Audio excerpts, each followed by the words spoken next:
आप सबके नमस्ते बा, प्रणाम बा, जय श्री राम बा। और बहुत बड़ा खबर बा, आप लोग वीडियो पूरा देखी जा। खबर ई बाटे कि लोग ए जा खाली बेवकूफ बनेले बा कि फलाना गाना 500 मिलियन चल गई, चिलाना गाना 800 मिलियन चल गई। लेकिन एहिजा एक बहुत बड़ा खबर पावर स्टार पवन सिंह के लेके।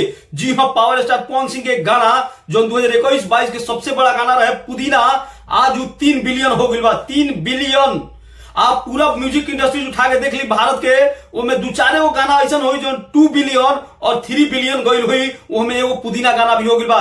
देखी, हम ऐसे कोनो बात ना करी ना, हमरा भी एक प्रूफ बा, आप लोग को प्रूफ भी दिखाओ तो नहीं कि हम कैसे कहते नहीं कि 3 बिलियन हो गई बा। लेकिन ओकरा पहले कुछ बात बता दी हम, ई भोजपुरी में कुछ कुकुर बानर गायक बड़ा सो जो अपना आपके पवन सिंह से कंप्लीट कर चाहे सो। अरे कुकुर बानर तोहनी के पवन सिंह से क्या कंप्लीट कर बसो? पवन सिंह तोहनी लेकर कुकुर बानर से कबो बातें ना करी हो ना कभी कोयले बड़न। पवन सिंह जाके सीधे बॉलीवुड के टक्कर दिले बड़न, जहां पे 3-4 गो गाना ऐसा बा जो 3 बिलियन में बा। आज पवन सिंह का नाम 3 बिलियन में जाके शामिल हो गई बा इंडिया के टॉप म्यूजिक में। जी हाँ, और आप लोग के बहुत बड़ा धमाका बहुत जल्द पुदीना 2 आप लोग थोड़ा सा और इंतजार कर जा आवे वाला बा। आप पहले है थोड़ा सा क्लिप देख ली जो बीएफसी न्यूज और लीड न्यूज में अमित सिंह पवन भैया के मैनेजर बोलने बड़न। गाना जो था पुदीना जो 3 बिलियन प्लस व्यू है, उसका सेकंड पार्ट मतलब पुदीना 2 आने वाला है।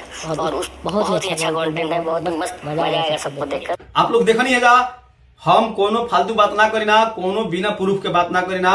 और आप लोग यकीन करी कि बहुत जल्द आपके बहुत बड़ा ब्लास्ट पुदीना 2 देखे के मिली। आप लोग के खबर कैसा लगल कमेंट बॉक्स में जरूर बताइए जा।